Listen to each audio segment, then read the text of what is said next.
Well, women aren't where they should be, and if we stay at the same pace, it's not going to change in this century. Though the PR and marketing industry has taken great strides towards equality in the last few decades, there remain troubling problems, both in the content it produces. Some of our creative output is in the dark ages in terms of the way that we talk about women, the way that we address women. And within the individual organizations themselves. And you see it in many little things, even when people don't mean, it's unconscious.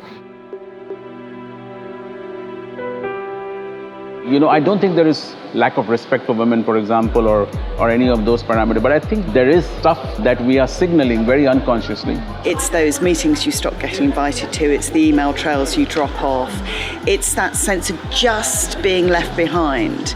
And it's not spoken about, but it's definitely there, and it's one of the reasons why women feel that they don't have equality of opportunity in the workplace. You see it at conferences, you see it at meetings, where you see people from the same sex, background, race, sticking together in one place, others in the other place. It's totally wrong. I always make a point in our meeting or in our conferences to try to be where people would expect you to be.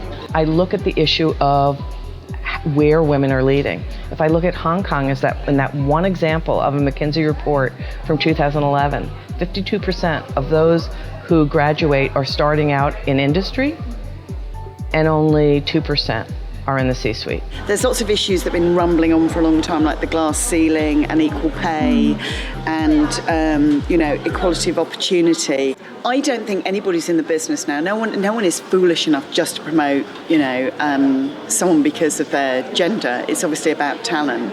But what's clearly existing at the moment is really talented women aren't making it onto shortlists because it's the same old, same old. So you can look at it and be a little disappointed or concerned about where things are.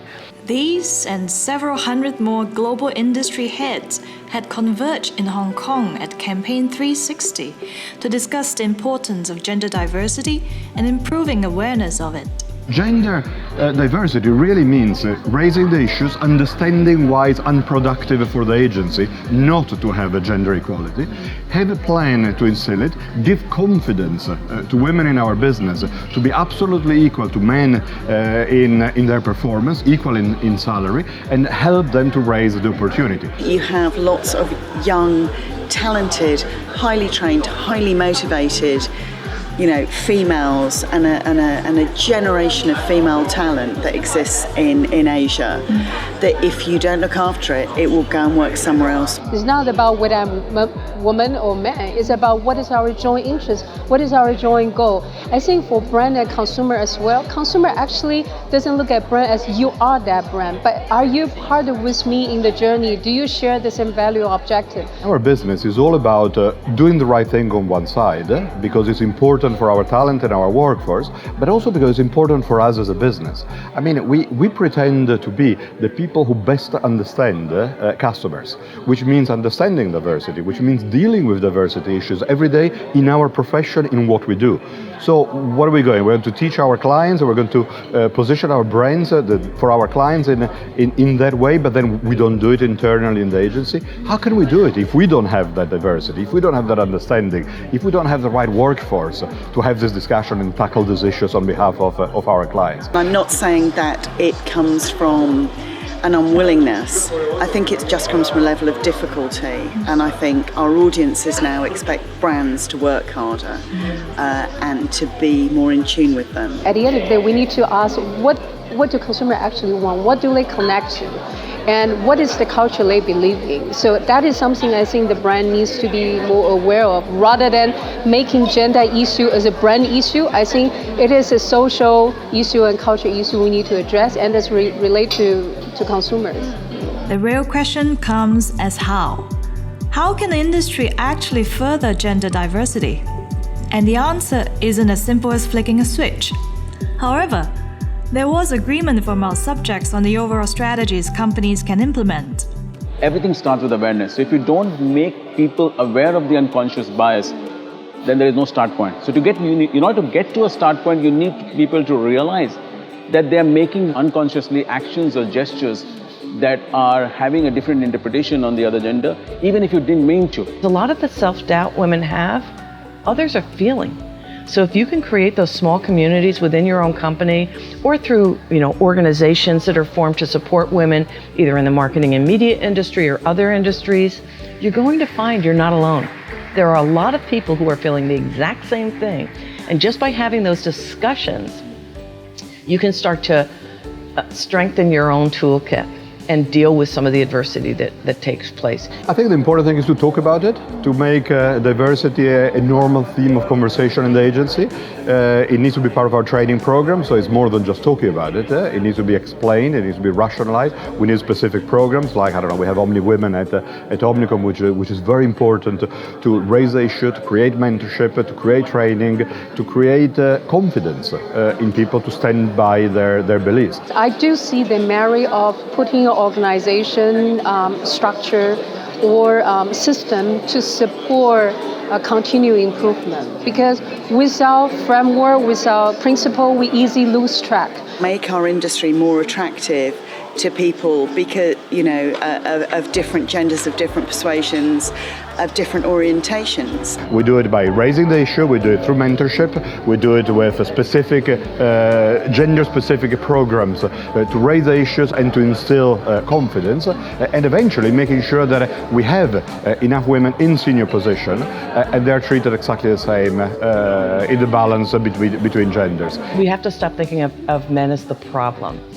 Some of the patterns that men exhibit are great teaching moments for women, and I think we should talk about that more, because men are really groomed to be leaders, and women are groomed to be caregivers. And if we can start to think about what we teach men and start teaching women some of those same things while they're young and throughout their life, the world is a very hopeful place for men and women. But moving from the macro to the micro approach, what actions can individuals take to better the work environment? What's important is every time there is an isolated incident like that, it is dealt very seriously and swiftly. Call it out.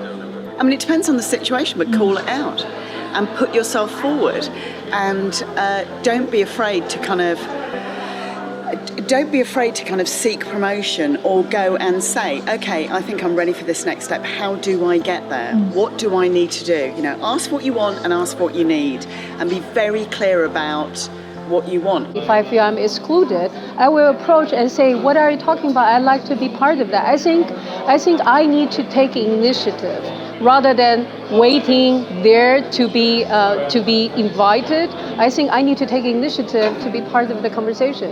One thing I recommend to women is that they support each other, that they step up for one another. So if Mary's in a room and says something, John then says the same thing 5 minutes later, and everyone's like, John, that's a wonderful idea.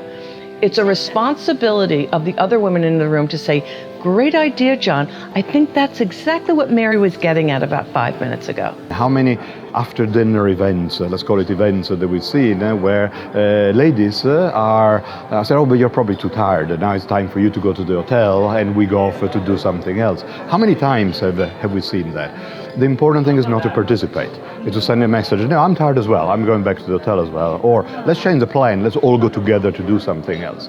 I think these things are very small sometimes, but they're very big for some people, so it needs to be tackled. We should never be silent. I think that being silent is criminal because it means we don't have a personality, we're not expressing our ideas, we're not standing for who we are and what we believe in. The facts are clear. Though the industry has not reached the goal of total equality quite yet, there are systems at work to at least place it within reach. Gender equality and diversity of talent is critical to the future development of our business. Gender equality, we believe, should be championed at all levels, in all companies and across all countries.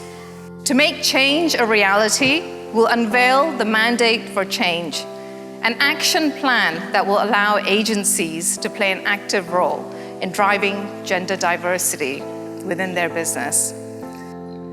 So thank you very much for your support. I hope this is one step on I know it's going to be a very long journey, but at least it brings the industry together and it's a start. So thank you again to all of you for being part of it.